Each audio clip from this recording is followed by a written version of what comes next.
Hello, BookTube, and welcome back to Epic Comic Book Wednesday.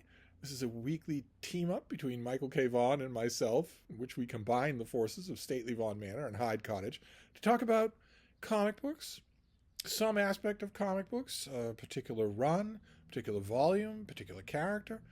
Uh, it was born of an innocent little feature minding its own business on Mike's channel, where he was looking through Marvel's full color paperback reprint line, the Epic collections, and I just horned my way in.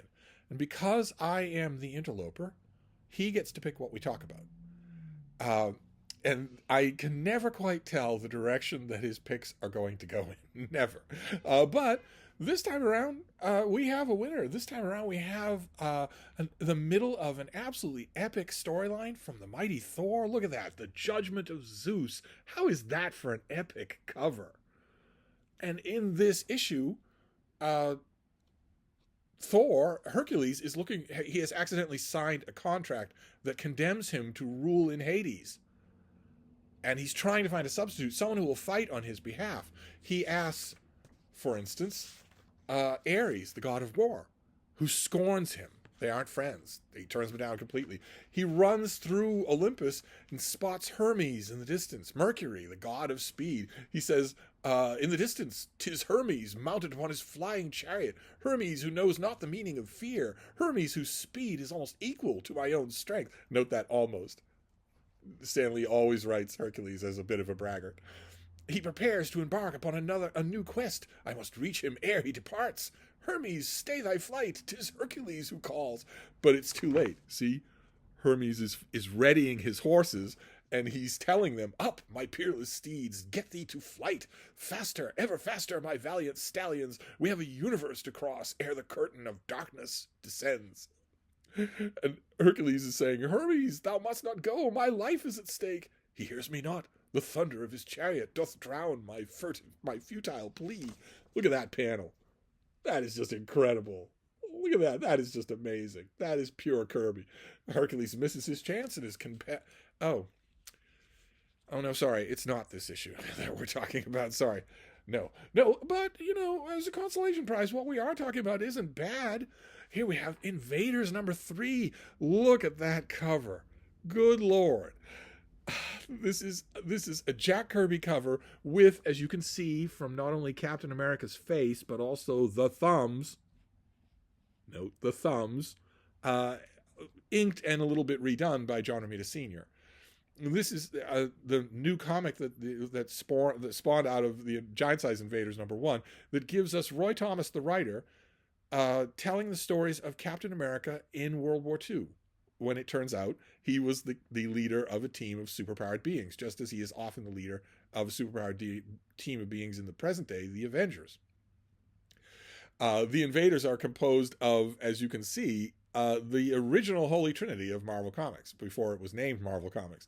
That original Holy Trinity was Captain America, Prince Namor the Submariner, and the original Human Torch, the android Human Torch.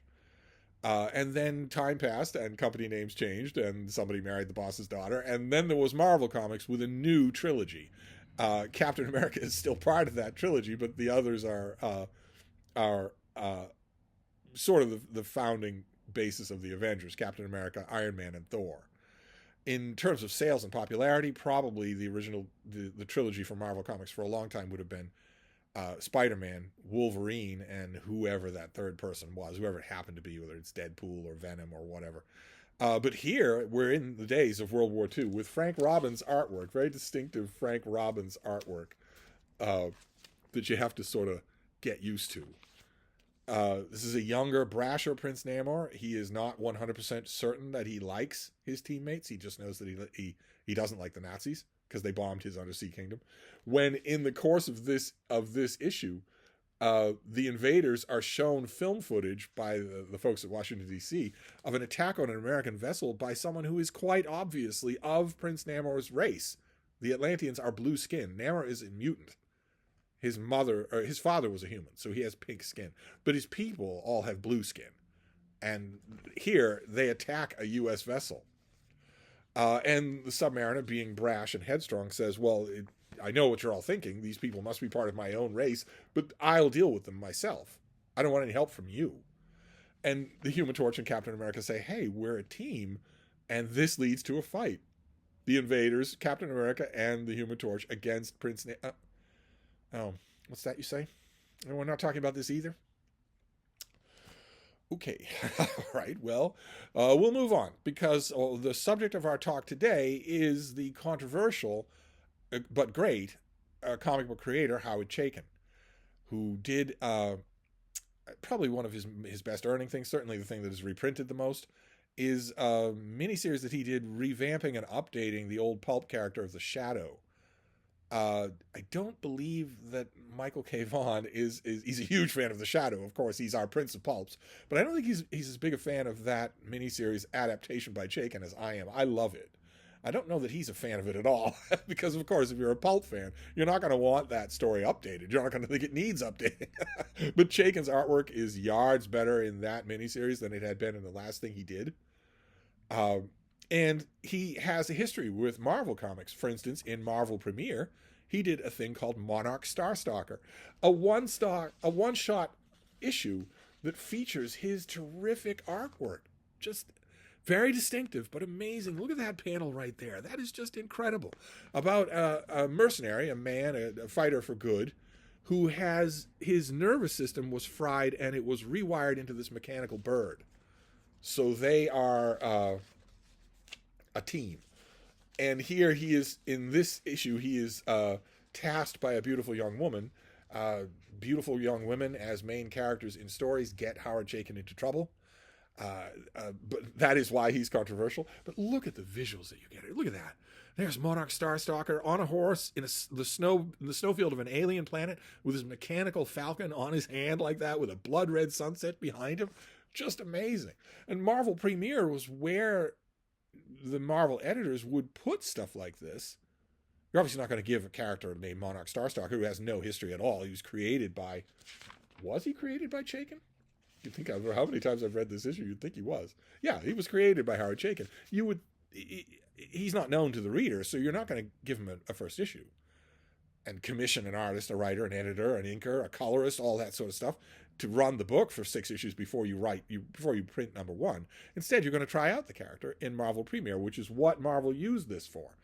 They used this comic to try out things that maybe fans would like. These were in the bygone era, the long lost days, when comic book companies, major superhero comic book companies, did what fans like instead of spending gigantic amounts of FU money to do what they know fans don't like. An alien concept now, but once upon a time, that's what they did. And Howard Chaykin in this issue what's that you say? We're not talking about this. Okay. We're not going to stray from Marvel Premiere, and we're not going to stray from Howard Chaykin. But we aren't going to talk about Monarch Starstalker. Instead, because this is Michael K. Vaughan we're talking about, we're going to talk about Robert E. Howard. Because Michael K. Vaughan, well, he loves his Gardner Fox, and he loves his Edgar Rice Burroughs, as any right-thinking person does. But oh my, does he love Robert E. Howard. In his eyes, Robert E. Howard is the prince of writers and can do no wrong. And I'm not criticizing that attitude, because I, like everyone else, have smiled from ear to ear watching all the hours and hours of Robert E. Howard content that Michael K. Vaughan has created for BookTube for free. He actually has another job, I'm told. Those hours have been wonderful, and I want them to continue forever. The Robert E. Howard Foundation could have no possible better spokesman than Michael K. Vaughan. How many of you have been tempted or actually convinced to try crappy pulp stuff because Mike said it was really good, and probably you ended up enjoying it? Certainly I have. I have been reading Robert E. Howard for a long, long time, and I don't indiscriminately love everything that he does, but I like a lot of it. There's one part of it, though, there's one creation of Robert E. Howard that has always given me trouble. Always. Not because of the creation itself. The creation itself never gave me trouble. It's not all that complicated.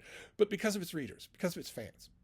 And that creation is Solomon Kane, the 16th century Puritan swordsman and pistolier, who Robert E. Howard was an element of his writing that a lot of people forget here is that they automatically associate him with Conan and maybe with King Kull. And though Conan and King Kull are prehistory, they take place in Robert E. Howard's incredibly imagined tapestry of a prehistorical world. But the thing that a lot of people forget about Robert E. Howard is that he was an ardent historical novelist, or would have been. He was a historical short story writer.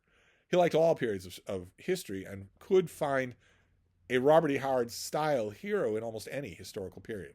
And he picked Puritan England. He picked the 16th century, the beginning of the 17th century, and came up with a somber, unsmiling, grim, becloaked Puritan adventurer, Solomon Kane, who has long hair and a pistol in his belt and a sword that he can handle better than anyone, and a grim, unrelenting demeanor against evil. We never know why he's fighting evil.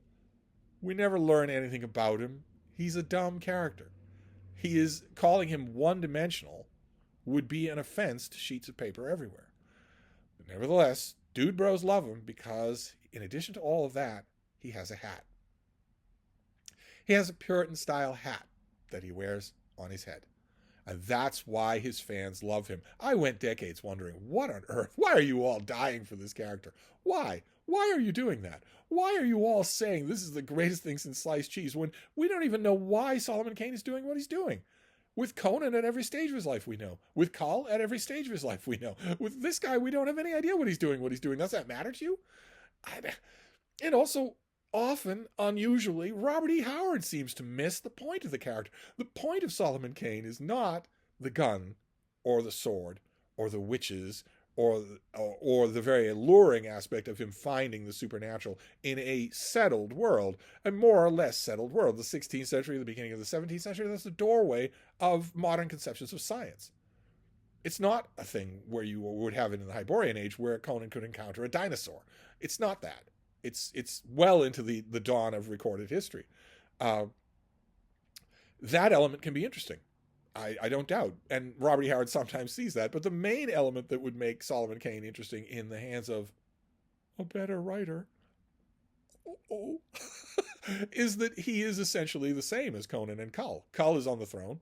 Conan eventually achieves the throne. But the thing that unites the two of them is that underneath all those layers, they are volcanically barbaric. In the cause of right, or at least in the cause of their friends, but far beyond the bounds of what even savage men understand in their own day. The ability to surprise with that depth of savagery. That element of Solomon Kane is almost barely it almost barely gets touched on in the stories. That in addition to an unswerving aim to right wrong, is also the way that Solomon Kane will do it. That even the hard men that he encounters would be simply wide-eyed with shock at the barbarian underneath it all once you get there.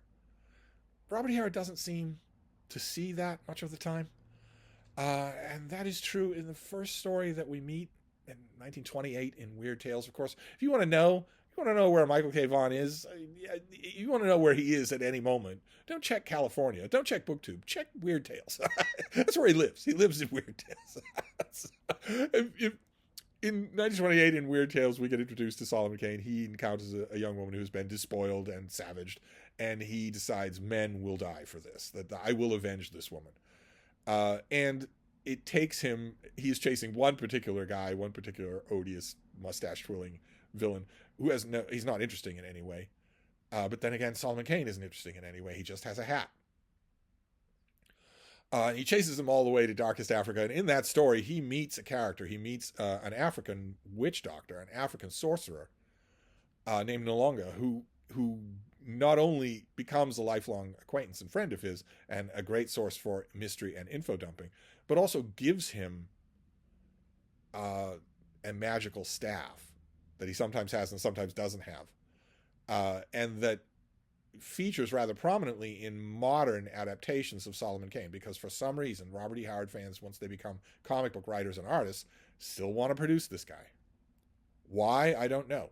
He's as boring as dirt. But they still want to give us adventures of this somber fighting Puritan. And Robert E. Howard, to me, I don't know, Mike is the expert here, but to me, Robert E. Howard seemed a little ambiguous about that whole staff business. I get the impression that if we could dig up Robert E. Howard and ask him, well, we'd have 1,000 questions to ask him, but eventually down the line, you'd say, if you were ambiguous about that, why were? And I bet I know what his answer would be. I want my heroes to be sufficient in and of themselves. I don't want them to have the singing sword. I don't want them to have Excalibur. I don't want them to depend on anything but themselves. So I'm hesitant to yoke this character to a magic staff that gets him out of trouble. But that story, Red Shadows, was adapted for Marvel Premiere by Roy Thomas, the greatest comic book writer of them all, and the greatest Conan writer of them all, including Robert E. Howard. I know I'm alienating Mike left and center here.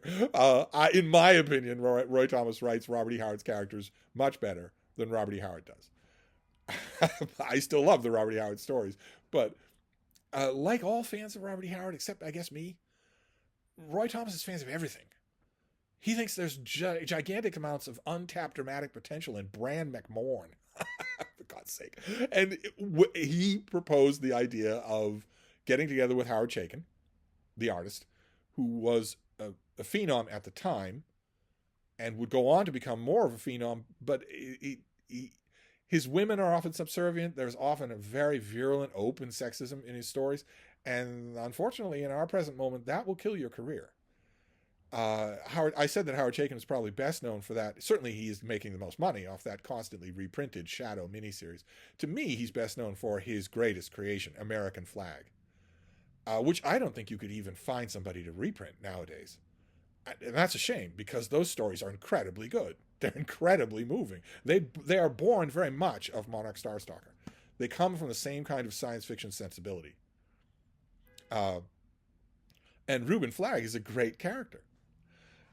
I don't even know at the moment who owns the rights to American Flag. I have all I didn't get the original issues, but they were brought out in oversized graphic novels collections, one storyline at a time, and I have all of those.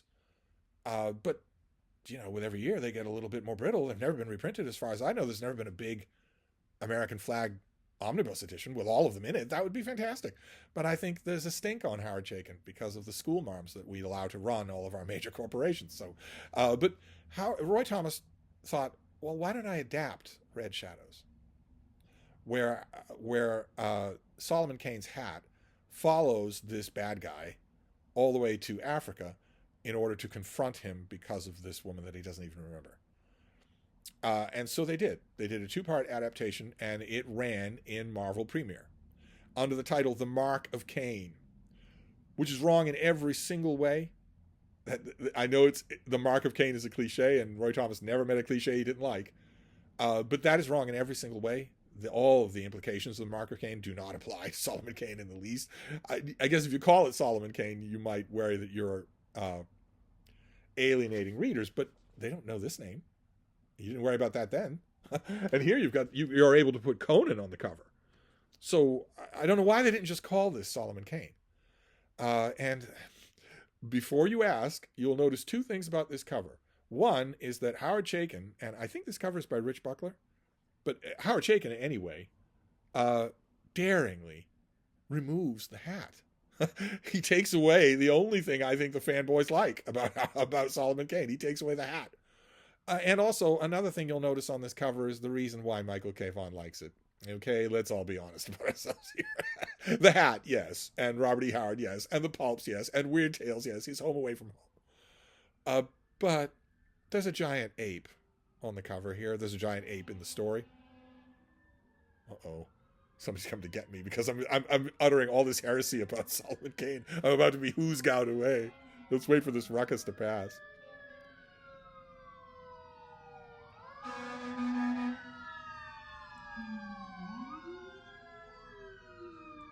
Wow, I never hear this anymore.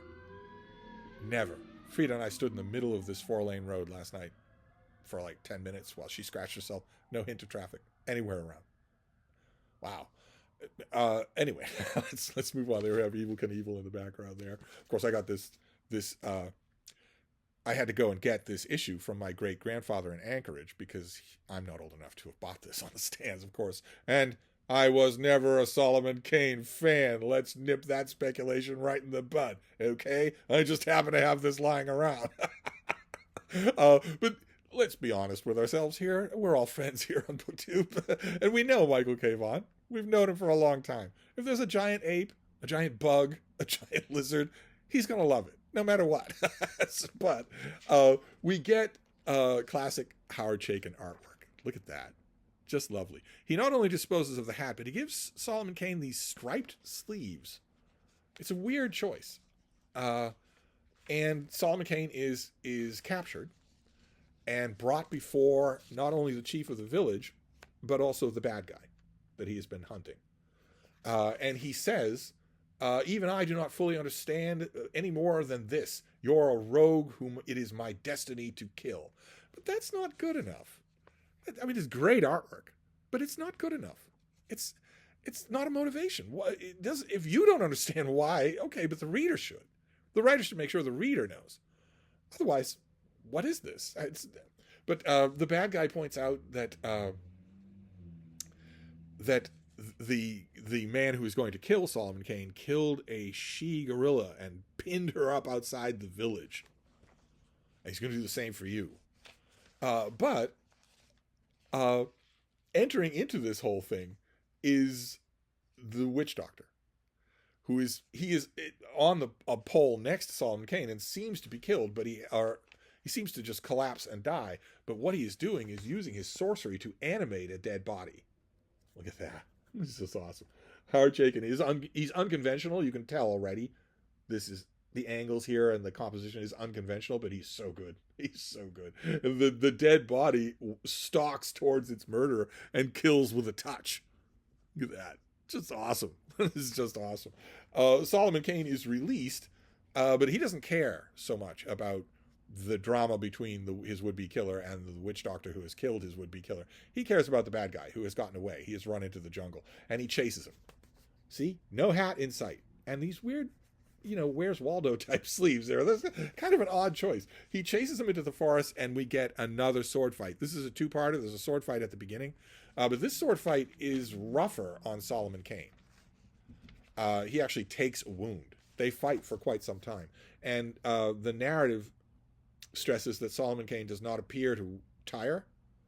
He does not appear to misstep, to the point where the cocksure attitude of his opponent starts to fritter away. He starts to wonder, even maybe, is this opponent of mine fully human? But he is. He takes a shot in the side, but then resoundingly kills his opponent. That wouldn't do it. That's not where your heart is, but you are to understand that is a fatal blow. You can tell by the huge upswing there. Marvel has reprinted this. Marvel Comics I think it is Marvel Comics. Mike would know. Again, he probably owns it. There's a big omnibus of all the furtive little boring Solomon Kane comic book adaptations that have been done over the years. And this is in that omnibus. But I remember looking through that omnibus when it came to my local comic book shop. And it was remarkable how much of this color they just leach out of it. This whole confrontation in the jungle has none of these colors in it, if I remember correctly. Occasionally a panel with a red background, but otherwise the colors seem to be all gone. I might be remembering that wrong. It might not be Solomon Kane, but he vanquishes his opponent and is confronted with a new enemy, the man who killed that she gorilla. But the man who killed that she gorilla has a new enemy of his own, the irate husband who approaches. Look at that. That is incredible. Of course, Howard Chaykin never bothered to consult a natural history directory to see what a gorilla looks like, or how big they are, or what they look like, or how they act. Instead, he has basically Mangani from Tarzan attack this guy and kill him. This was back at the time when Marvel had bespoke ads in comic books for Hostess treats, one kind or other, Twinkies and whatnot, and they would just get their A-list artists to do the artwork for them. Ross Andrew, John Romita Sr. Here we have Dave Cockrum doing one for the Hulk selling Hostess sweet pies. You've got just Dave Cockrum just doing 10 panels. Will anybody ever collect these and reprint them? No. Do they belong to Hostess? Probably they do. But the man ends up impaled on a branch, just as this man impaled the female gorilla, and Solomon Kane just walks away. Oh, well, I guess that's that. So he just wanders off into the forest. No need to go back to the village. No need to talk to anybody. I didn't really care about any of this to start with, and I still don't care. Maybe he goes off in search of his hat. Which is the only reason why you would buy this thing. It's the only reason why anybody likes Solomon Kane. I went through this forever with young men trying to explain to me why they love this guy. And failing. Trying and failing. And eventually I just came to the theory on my own that it's the hat. That's what they like. So it's no wonder that this did not take off. Because here, Howard Chaykin gives us a Solomon Kane without the hat. So it was bound to happen. We were bound to do this. Of course, the number one recommendation that I want to make to you is that new trade paperback. Is it Ballantine that does it? The ones that do the 3 volumes on Conan, they did one they've done all of Robert E. Howard, I think, or most of it. And they did a volume on Solomon Kane that is the volume to get. It is illustrated. It is perfectly curated. It has great introductory material. It's the one to get on Solomon Kane. But if you were not born reading this character, if you do not spend those wonderful Langer summer days reading Robert E. Howard and totally transported, which some of us did, Michael K. Vaughan obviously did. I did as well. They were earlier summer days in my case, but I did as well. Lots of people listening to me did as well. And once a writer has filled one of those Langer Saturday afternoons with reading, once a writer like that has instilled in you the love of reading, well, then that writer is going to be a favorite of yours no matter what they do, no matter whether or not they come out with a boring character who is mainly signified by his haberdashery. But who knows? Who knows what we'll talk about next week? Will we stray far from weird tales? I don't know. Maybe we will. Maybe we won't. But either way, you'll be along for the ride because, of course, these comic book videos are so popular. It's not just Hannah who loves them. It's all of you who love them. That's why I get sometimes 10, sometimes 12 views on one of these. Anyway, we'll be back next week talking about something else. I'll see you all then. Thank you, BookTube.